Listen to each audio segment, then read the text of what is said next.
al que es digno de recibir la gloria, al que es digno de recibir el honor, al que es digno de recibir la gloria, al que es digno de recibir el honor. Levantemos nuestras manos y adoremos a Jesús, Cordero de gloria, y exaltemos su incomparable majestad, al que vive por siempre, al gran yo soy, a Jesús, al que es digno. Juan capítulo 3, versículos de 1 al 8. Estamos estudiando la doctrina de la gracia y hoy estaremos estudiando el nuevo nacimiento o la regeneración. El nuevo nacimiento o la regeneración. Y el tema se encuentra en el versículo 5 cuando dice, en el versículo 3. De cierto te digo que el que no naciere de nuevo no puede ver el reino de Dios. Leamos desde el versículo 1, amados hermanos. Había un hombre de los fariseos que se llamaba Nicodemo, un principal entre los judíos. Este vino a Jesús de noche y dijo: Rabí, sabemos que has venido de Dios como maestro, porque nadie puede hacer estas señales que tú haces si no está Dios con él. Respondiendo Jesús le dijo: de cierto te digo, que el que no naciere de nuevo no puede ver el reino de Dios. Nicodemo le dijo: ¿cómo puede un hombre nacer siendo viejo? ¿Puede acaso entrar por segunda vez en el vientre de su madre y nacer? Respondiendo Jesús le dijo: de cierto te digo, el que no naciere de agua y de el Espíritu no puede entrar en el reino de Dios. Lo que es nacido de la carne, carne es, y lo que es nacido del Espíritu, Espíritu es. No te maravilles de que te dije: os es necesario nacer de nuevo. El viento sopla de donde quiere y oye su sonido, mas ni sabes de dónde viene ni a dónde va. Así es todo aquel que es nacido del Espíritu. Respondiendo Nicodemo le dijo: ¿cómo puede hacerse esto? Respondiendo Jesús le dijo: ¿eres tú maestro de Israel y no sabes esto? De cierto te digo, que lo que sabemos hablamos y lo que hemos oído testificamos, y no recibís nuestro testimonio. Si os he dicho estas cosas terrenales y no creéis, ¿cómo creeréis si os dijere las celestiales? Nadie subió al cielo, sino el que descendió del cielo, el Hijo del Hombre que está en el cielo. Y como Moisés levantó la serpiente en el desierto, así es necesario que el Hijo del Hombre sea levantado, para que todo aquel que en él cree no se pierda, mas tenga vida eterna. Amén. Es un capítulo muy interesante. Es un capítulo donde se nos muestran dos grandes doctrinas, que todo creyente debe conocerlas y todo creyente debe estudiarlas una y otra vez. Cuanto más le sea posible entenderlas, más conocimiento de Dios se puede tener, de tal manera que ese conocimiento redunda en entender lo que es la vida eterna.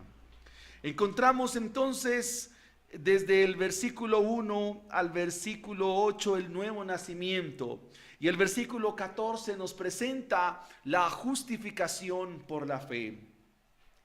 Debo decir entonces, amados hermanos, que no hay ninguna otra parte de la Biblia en la que se pueda tratar de tan forma explícita y vigorosa dos grandes temas, sublimes, gloriosos, como la regeneración y la salvación por medio de la fe. Todo buen discípulo de Jesucristo, haciendo alusión al tema que tratamos en el Congreso, haciendo alusión a lo estudiado con el pastor King, todo buen discípulo de Jesucristo debe estudiar profundamente este capítulo. Es supremamente importante ver la debilidad de los pasos que da un cristiano que más tarde viene a ser fuerte en su fe, como nos lo presenta el pasaje al hablarnos de Nicodemo.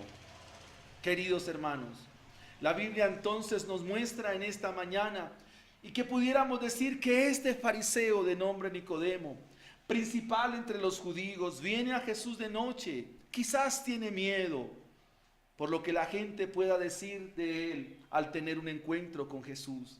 Aunque más adelante encontramos a Nicodemo haciendo defensa.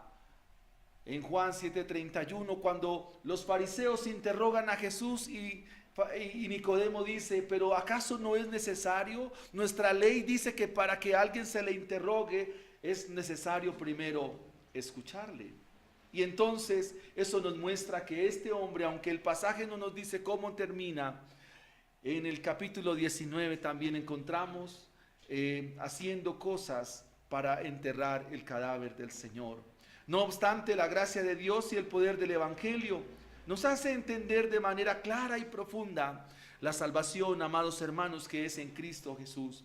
Pero al mismo tiempo nos hace ver los focos equívocos de la religión, los cuales no nos dan ninguna sombra de esperanza. Todo lo contrario, esos focos nos llevan a caminos frustrados, donde el futuro es incierto.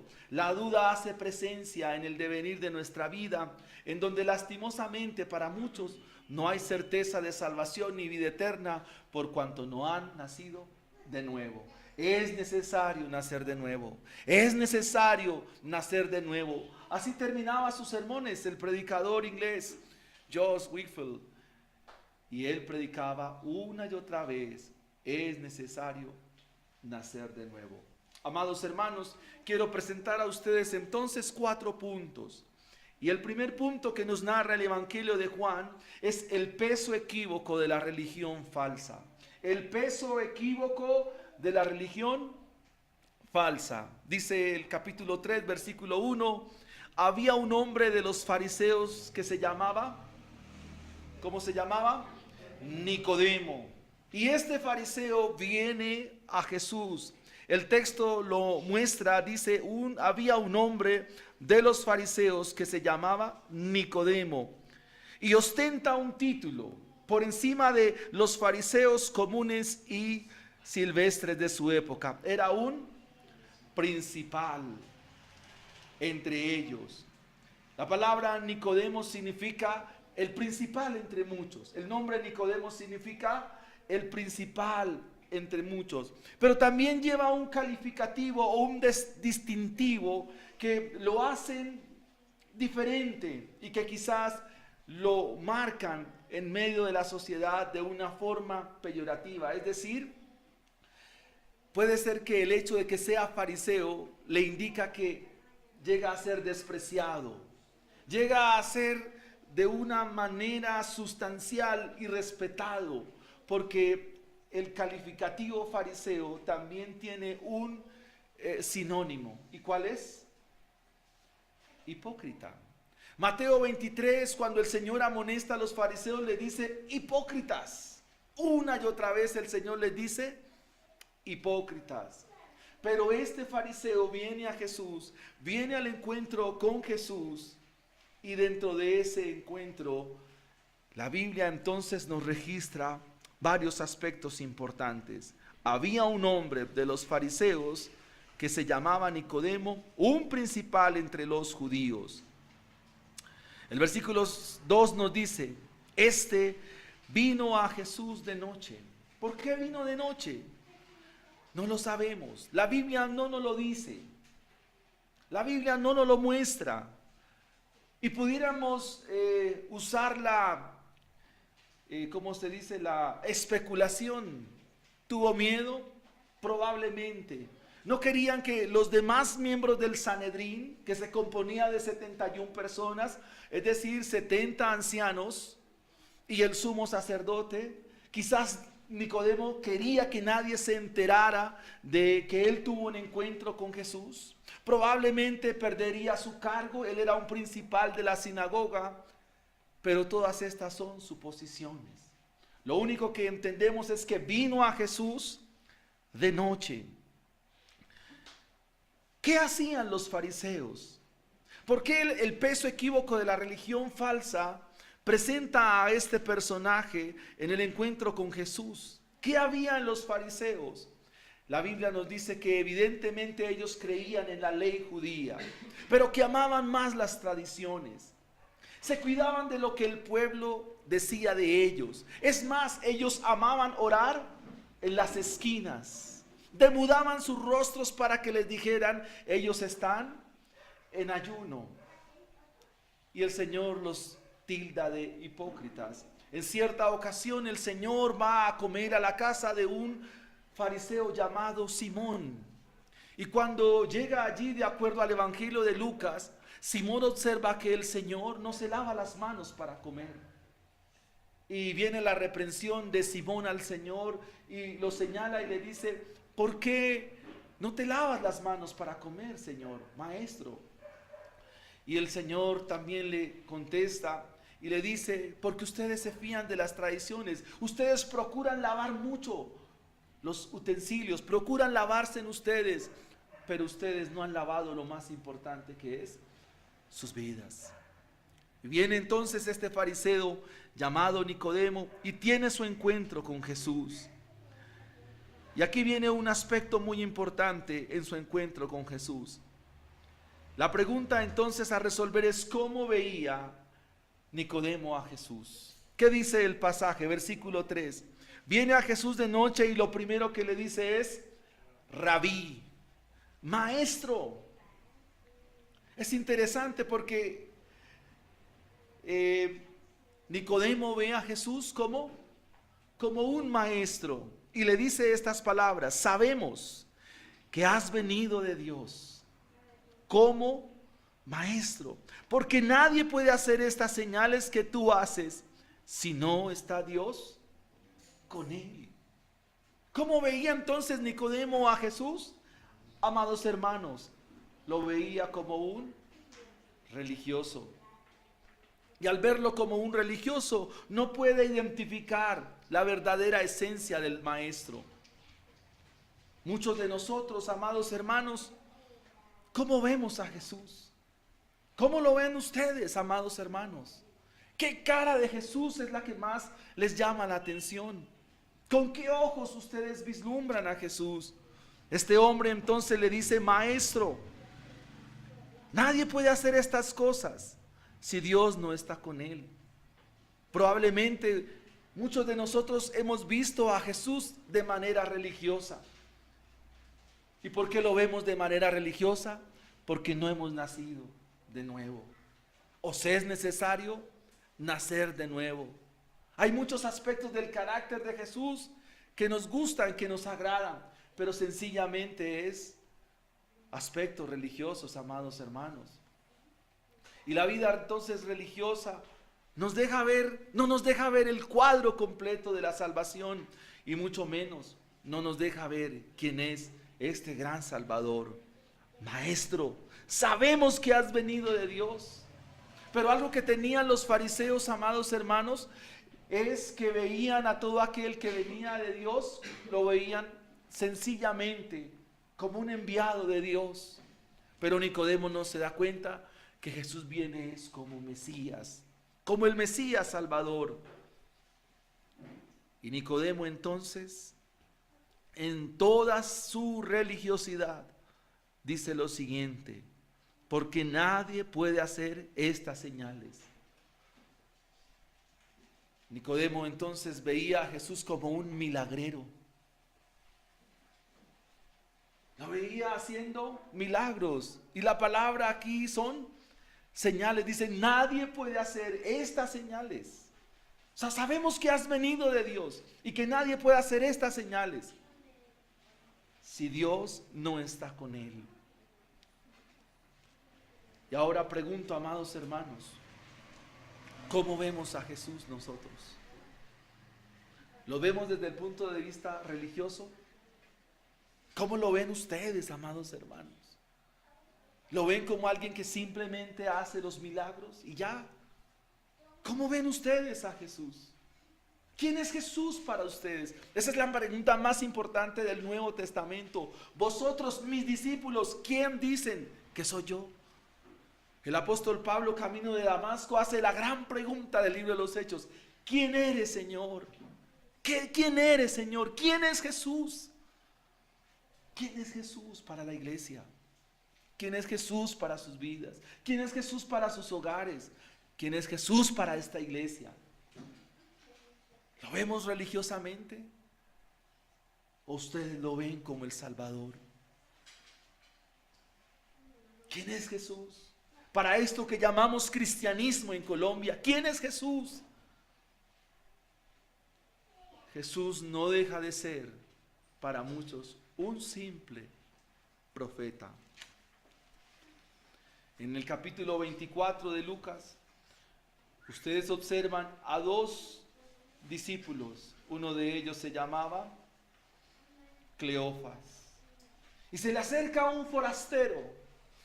Y este forastero les escucha lo que van hablando. Y comienzan a ser poderoso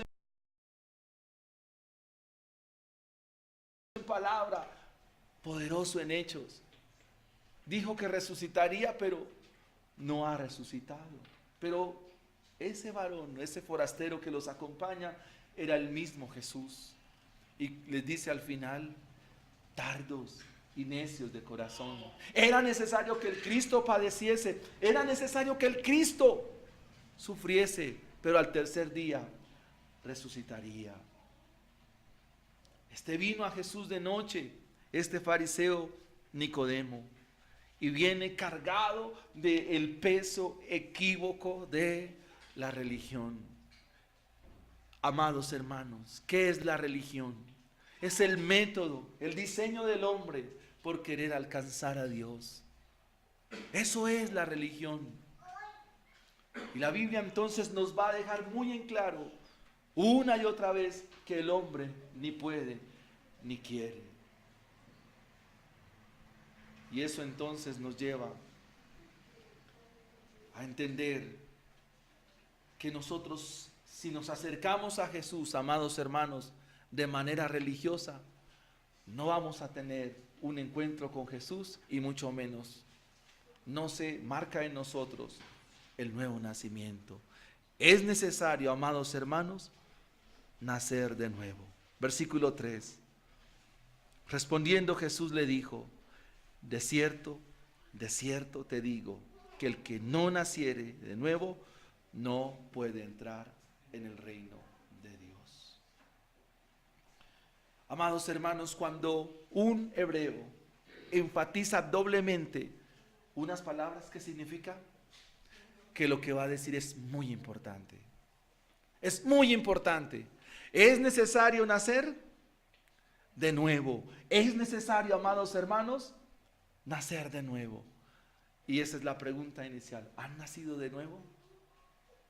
¿Hemos nacido de nuevo? Ustedes pudieran decir, pero ¿qué pregunta es esa, hermano? ¿No te das cuenta que soy cristiano? ¿No te das cuenta que vengo a la iglesia? ¿No te das cuenta que tengo Biblia? ¿No te das cuenta que yo canto? ¿No te das cuenta que he orado? ¿No te das cuenta que doy diezmos? ¿No te das cuenta que doy ofrendas? La pregunta es, ¿has nacido de nuevo?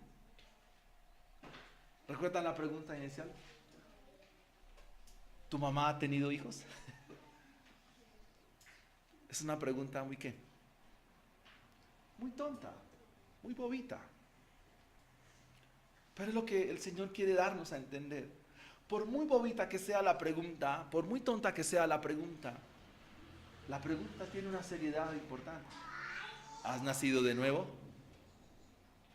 Y eso entonces nos muestra el versículo 3, la respuesta antirreligiosa de Jesús, que es nuestro segundo punto.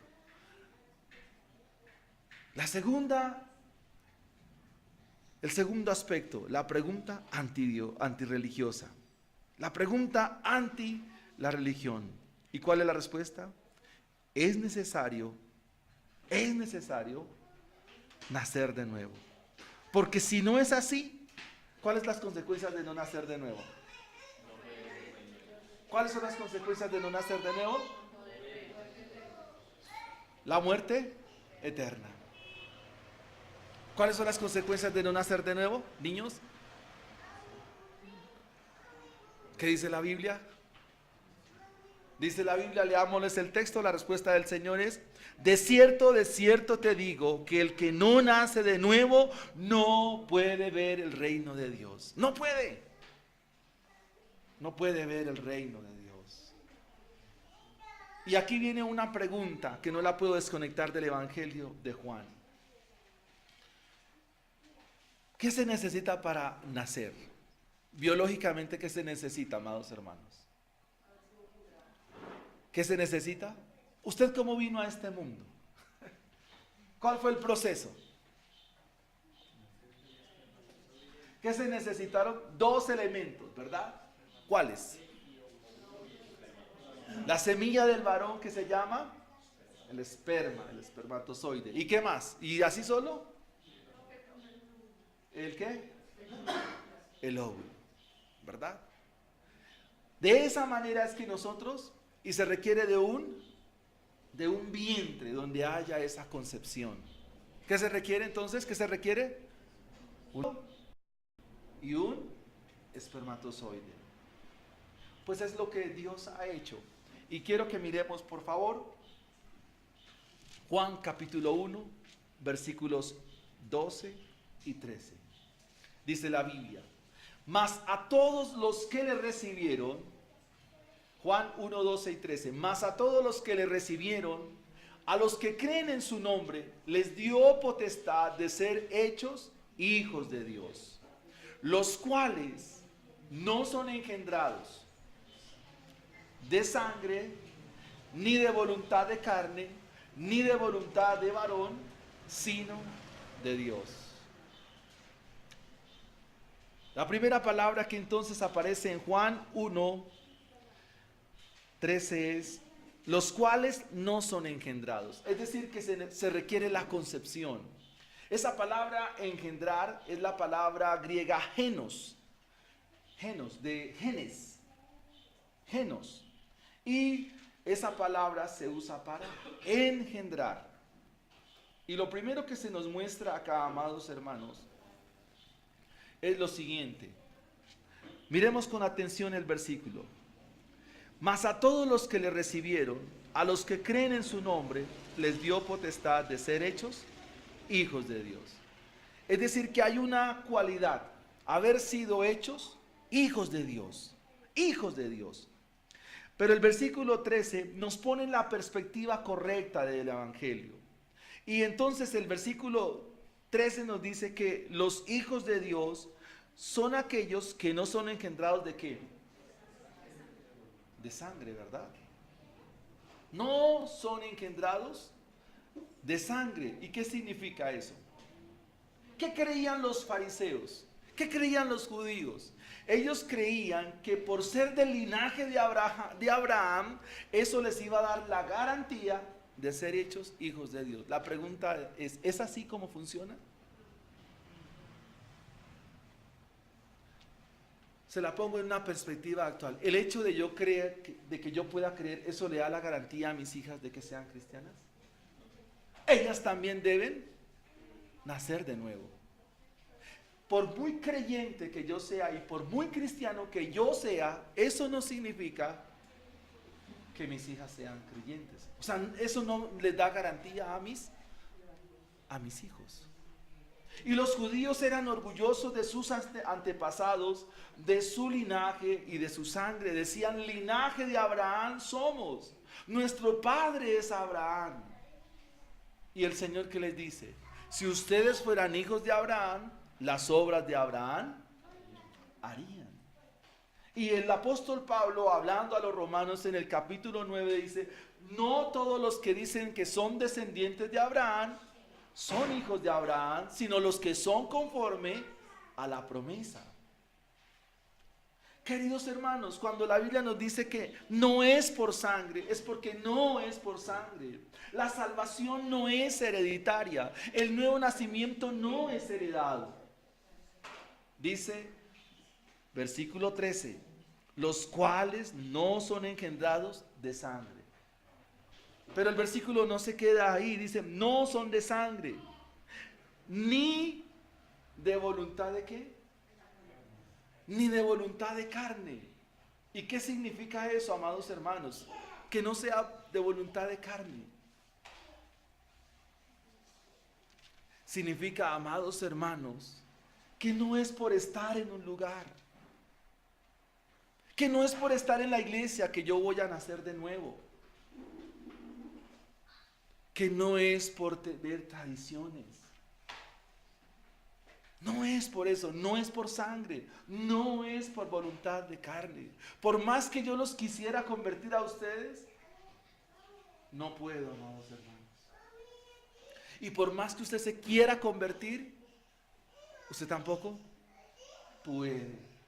Usted no puede llegar a decir, es que yo me convertí. Entendamos bien el evangelio, que es Dios quien me convirtió.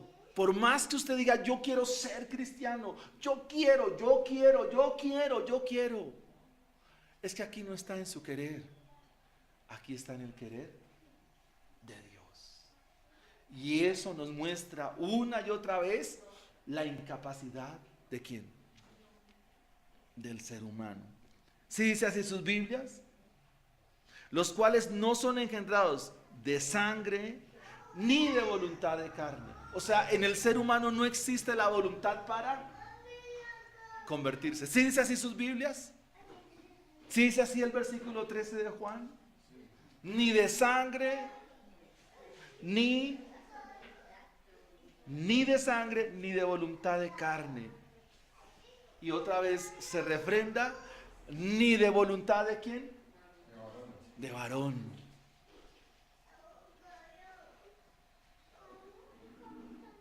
Ni de sangre, ni de carne, ni de voluntad de varón. ¿De qué nos habla eso?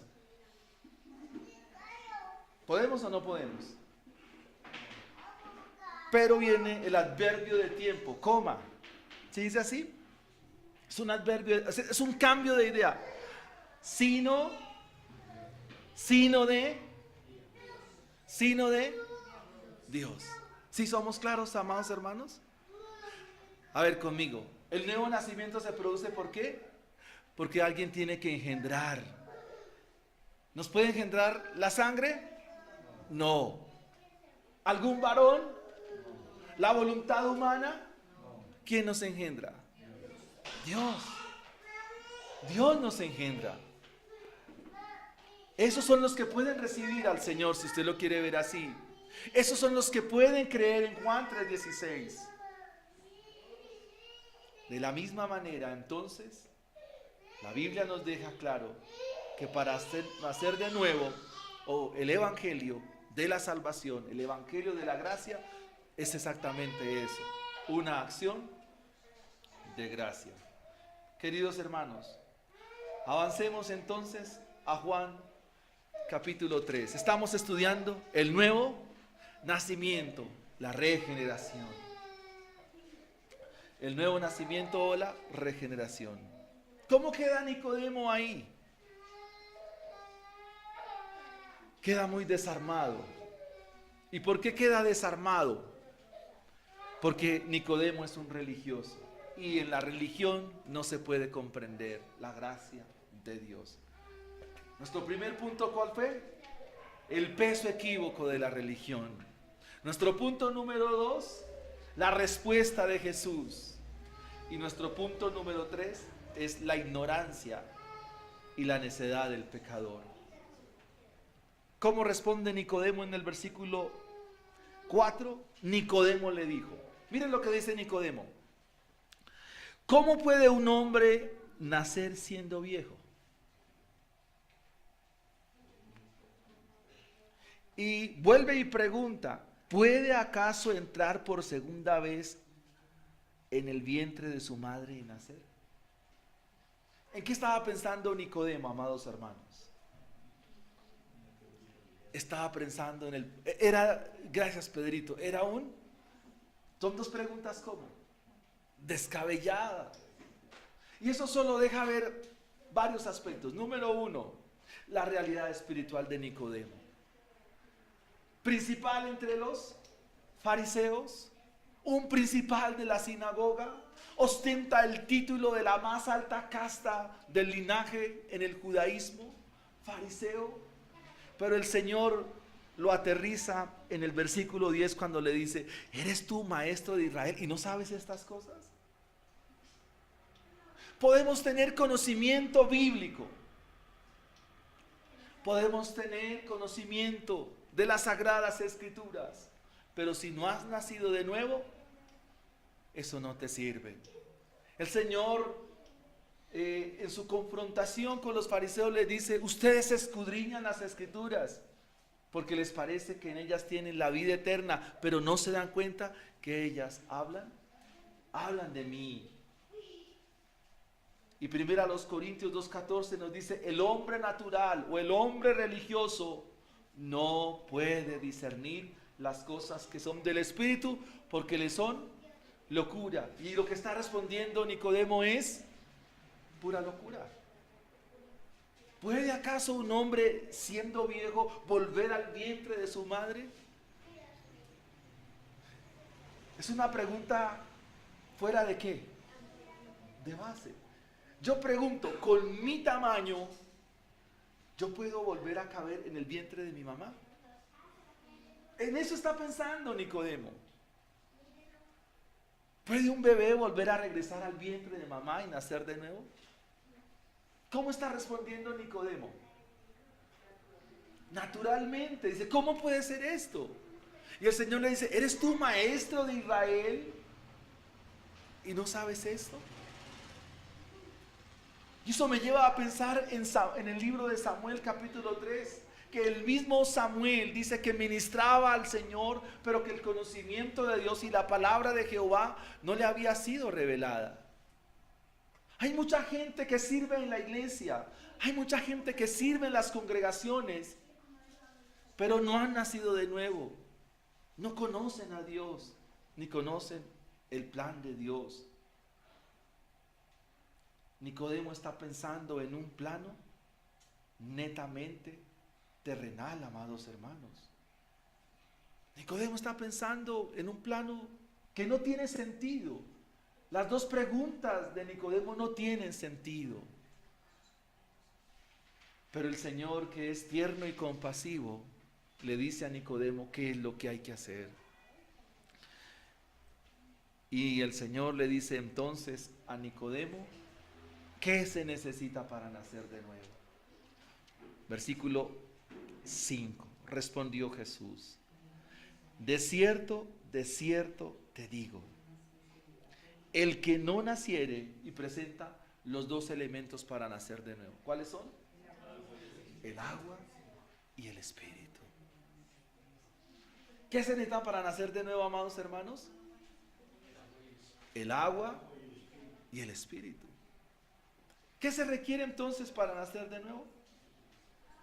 El agua y el Espíritu. Isaías capítulo 12, versículos de 2 al 3 dice: he aquí, Dios es mi Salvador, confiaré y no temeré, porque mi fortaleza y mi canción es en el Señor. Él ha sido mi salvación, con gozo sacarás agua de los manantiales de la salvación. Jeremías 2:13 nos dice: porque dos males ha hecho mi pueblo, me han abandonado a mí, fuentes de aguas vivas, y han cavado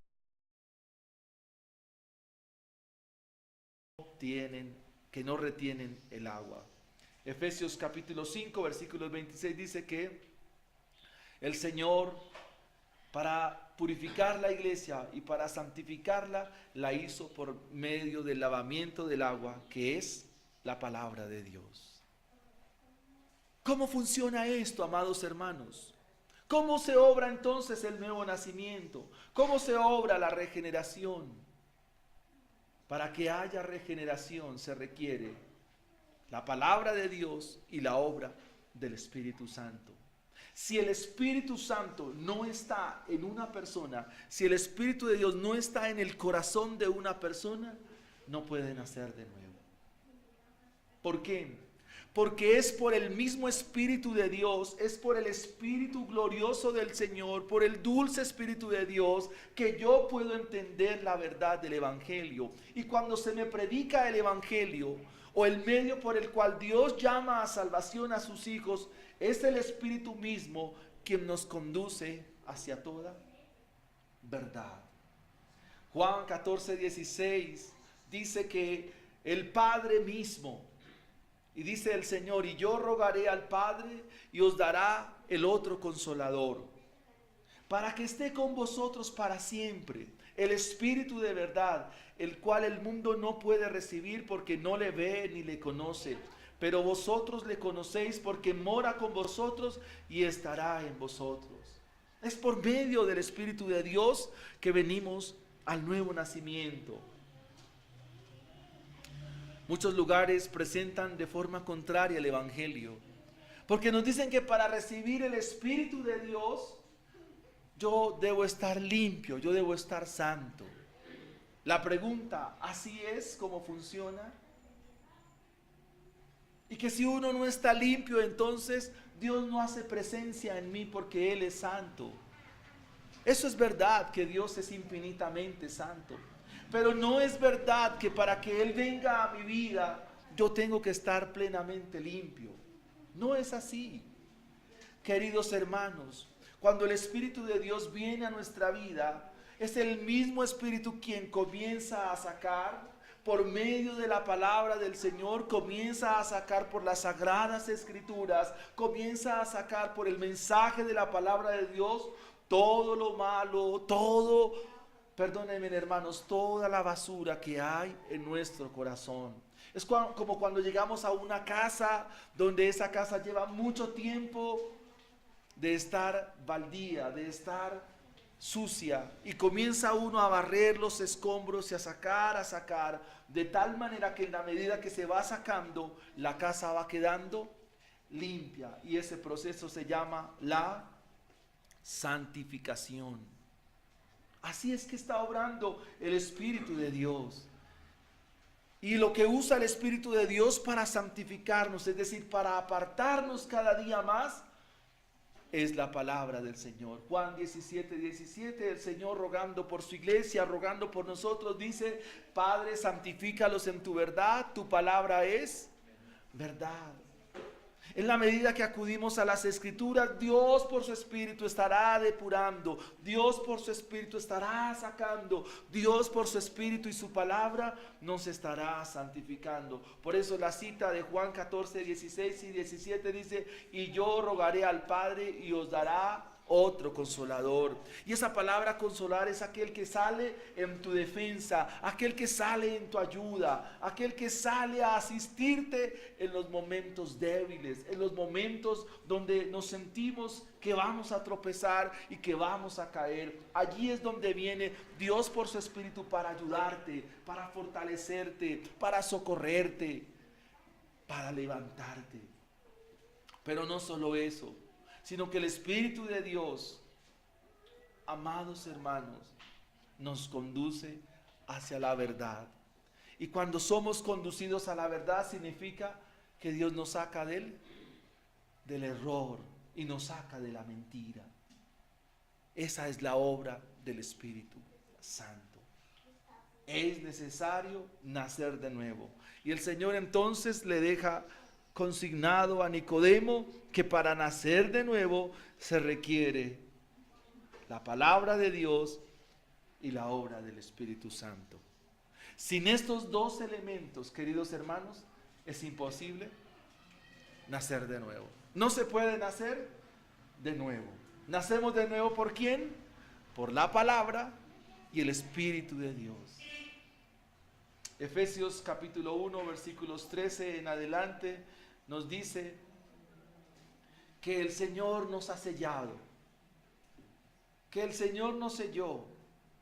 En Él también vosotros, habiendo oído la palabra de verdad, el evangelio de vuestra salvación, y habiendo creído en Él, fuisteis sellados con el Espíritu Santo de la promesa, que es las arras de nuestra herencia, hasta la redención de la posesión adquirida para la alabanza de su gloria. Dios por su Espíritu mora en nosotros y nos hace entender la palabra del Señor, y por medio de esas palabras, entonces, amados hermanos, podemos decir que hemos nacido de nuevo. Hemos sido regenerados. Consecuencias de nacer de nuevo. Cuarto punto. ¿Qué consecuencias? El versículo 6 nos dice que el que es nacido del Espíritu, Espíritu es. ¿Recuerdan cómo comenzamos la enseñanza? Presentando un marco religioso. El nacer de nuevo nos saca de toda religiosidad. El nacer de nuevo nos saca de todo proceso antinómico, contrario y ambivalente. Es decir, nuestras dudas se comienzan a despejar y comenzamos a entender las verdades eternas del Evangelio. El deseo nuestro, amados hermanos, es que ustedes como hijos de Dios crezcan en el conocimiento de Dios y de su verdad. El que es nacido del Espíritu, Espíritu es. Y comienza entonces a discernir todo por lo espiritual y no le es locura. ¿Por qué para muchos el Evangelio es locura? Porque no han nacido de nuevo, no han nacido del Espíritu. Y entonces la consecuencia inmediata en el pasaje es que lo que es nacido de Espíritu, Espíritu es. Comienza a ver las cosas espiritualmente. ¿Qué es ver las cosas espiritualmente? ¿Ustedes saben cuál es la primera facultad que Dios le da a un creyente? ¿O el primer don que se le desarrolla a un creyente? ¿Cómo es? Sí, ustedes lo dijeron, el discernimiento. Y entonces usted ya no me va a preguntar, para los solteros es, ¿con quién me voy a casar? O sea, usted ya no comienza a tener dudas en algunas decisiones de su vida. ¿Con quién debo hacer negocios? ¿Cómo debo trabajar? Si usted me pregunta y me dice, para hablar del matrimonio, que es un ejemplo que se pone, ¿con quién me voy a casar? Y usted dice, ¿me está pretendiendo un muchacho o me está pretendiendo una muchacha que no va a la iglesia? Y usted me dice, ¿me puedo casar? ¿Qué le dice Dios sin necesidad de que yo le responda?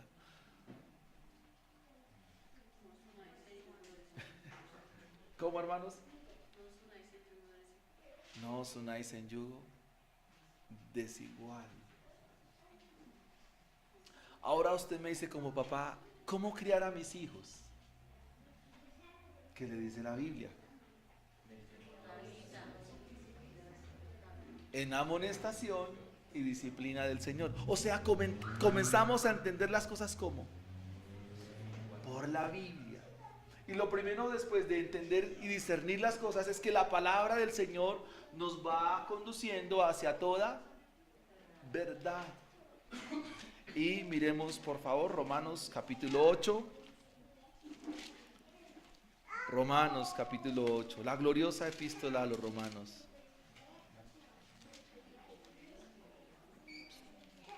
Versículos 2 en adelante. Romanos capítulo 8. Porque la ley del Espíritu es vida en Cristo Jesús. Me ha librado de la ley del pecado y de la muerte. Versículos 5. Porque los que son de la carne piensan en las cosas de la carne, pero los que son del Espíritu en las cosas del Espíritu. Porque el ocuparse de la carne es muerte, pero el ocuparse del Espíritu es vida y paz. Por cuanto los designios de la carne son enemistad contra Dios, porque no se sujetan a la ley de Dios, ni tampoco pueden. Y los que viven según la carne no pueden agradar a Dios. Significa que nacer del Espíritu o nacer de nuevo, conclusión, uno, significa agradar a Dios. Volvamos a leer. Los que viven según la carne no pueden agradar a Dios, pero los que han nacido del Espíritu, ¿qué hacen? ¿Agradan a quién? ¿A quién agradan? A Dios. Pero ese es el resultado de que Dios ya intervino en mi vida. Es el resultado que la gracia del Señor me ha alcanzado. Usted me preguntará en esta mañana, bueno hermano, ¿y por qué los cristianos aún fallamos y pecamos? Dentro de 15 días estaremos hablando de en 20 días estaremos hablando de la santificación. Por ahora me interesa que usted entienda que si es cristiano, usted es el resultado del agua y del Espíritu. Usted es el resultado del agua y del Espíritu. Finalmente, amados hermanos, para terminar en esta mañana, volvamos a Juan capítulo 3. Dice así la palabra del Señor: no te maravilles de lo que te dije, os es necesario nacer de nuevo. ¿Ha nacido usted de nuevo? ¿Sí? ¿Sí? ¿Usted es santo? Acá a esta nave ya les enseñé. ¿Usted es santo? ¿Usted es santo? ¿Tú eres santa, Ilsa?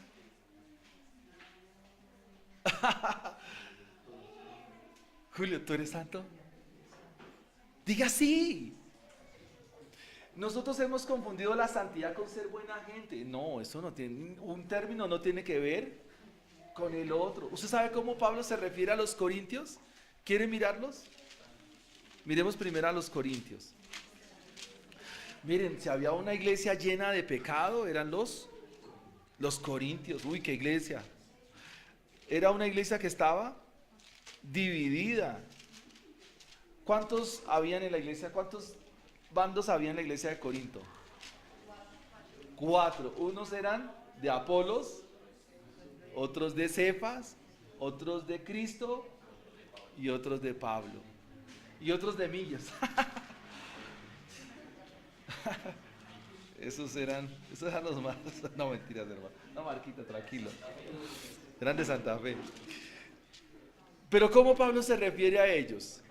Mire lo que dice la Biblia. Primero a los Corintios 1:1. Pablo, llamado a ser apóstol de Jesucristo por la voluntad de Dios, y el hermano Sóstenes, a la iglesia que está en Corinto, a los santificados en Cristo Jesús. Y uno va a mirar la santidad de los corintios. Hermanos, uno mira la santidad de los corintios y para nada eran santos. Pero Dios les dice que son santos. Usted tiene la imagen de que el santo es el cuadro que ponen en la pared. San Martín de Porres, Santa Mónica, San Agustín, Santo Tomás, el Sancocho. Pero amados hermanos, usted es un santo, usted es una santa, porque usted ha nacido de nuevo. ¿Usted entiende la Biblia? ¿Usted entiende la palabra del Señor? Si usted entiende la palabra de Dios es porque usted es un santo, usted ha nacido de nuevo. Por esa razón, si usted le dicen usted es santo, diga, sí, yo soy santo. ¿Usted es santa? Sí, yo soy santo. ¿Por qué? Porque entiendo la palabra de Dios. Otra aplicación, ¿cómo vamos a tomar las decisiones?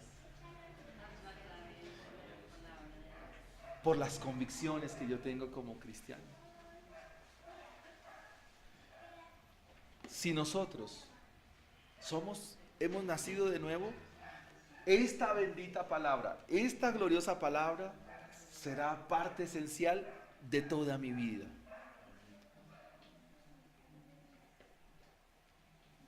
Muchos cristianos cuando vienen al Señor y nacen de nuevo, lo primero que hacen es comprar una Biblia.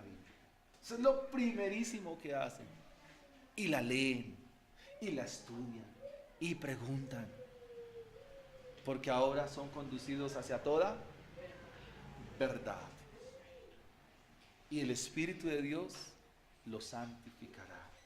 Es necesario nacer de nuevo. El pastor Sugel Michelén presenta la siguiente ilustración. Y él dice en la ilustración que se presentan dos aves, un buitre y una paloma. Y que al buitre se le pone un plato de carroña y a la paloma se le pone un plato de alpiste. Y que los dos se ponen ahí. ¿Qué va a comer el buitre? Carroña. ¿Qué va a comer ¿qué va a comer el buitre? Carroña. ¿Qué va a comer la paloma? Miento.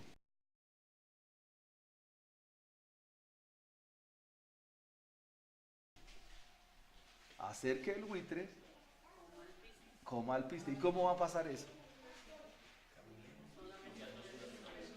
Se requiere, y él lo explica así, y él hace este gesto, se requiere palomizar la naturaleza de ¿quién? Del buitre. O sea, se requiere que el buitre no sea más buitre, sino que ahora sea paloma. Pregunto, ¿el buitre puede cambiarse a paloma en sus fuerzas? ¿Puede o no puede? ¿Cómo? Se requiere que alguien cambie la naturaleza del buitre y la cambie a naturaleza. ¿No ven la gracia de Dios ahí? Porque es lo mismo que pasaba con nosotros. Antes de venir al Señor, antes de conocerle, ¿qué hacíamos? ¿Qué dice la Biblia? Hacíamos lo que es por naturaleza hijos de la carne. Y éramos hijos de ira, dice Efesios. Éramos hijos de ira. ¿Pero qué hizo Dios? ¿Envió a quién? A su Espíritu. Y usó la palabra ¿para qué? Para que esa naturaleza caída, esa naturaleza adámica, esa naturaleza pecaminosa fuera cambiada. ¿Y cómo fue el cambio? ¿Cómo fue el cambio? Tomó la naturaleza de ¿quién? Comió la naturaleza caída tuya, ¿y a quién se la puso? A Cristo. Y tomó la naturaleza de Cristo, ¿y a quién se la puso? A nosotros. Y nos declaró justos. O sea, lo voy a decir de esta manera, nuestra naturaleza buitresca, por la gracia de Dios, por el evangelio glorioso de Jesús, por esa gracia, por esa obra de Jesucristo, esa naturaleza buitresca se ha transformado o se ha cambiado en una naturaleza paloma. ¿Qué es mejor, un plato de carroña o un plato de alpiste? ¿Un qué? Plato de alpiste. Porque es conforme a la naturaleza de la paloma. Un plato de carroña es no sabe, yo creo, no sé a qué sepa la carroña. En 15 días estaré explicando la justificación. ¿Cómo es justificado el hombre delante de Dios? Por ahora entendemos que hemos nacido de nuevo. Finalmente, ama la iglesia. Los que han nacido de nuevo aman la iglesia. Y nunca toman estas decisiones tan terribles. Jamás un hijo de Dios toma la decisión de no volver a la iglesia. Todos estamos en proceso de santificación. Y la santificación es como cuando un apartamento se está arreglando.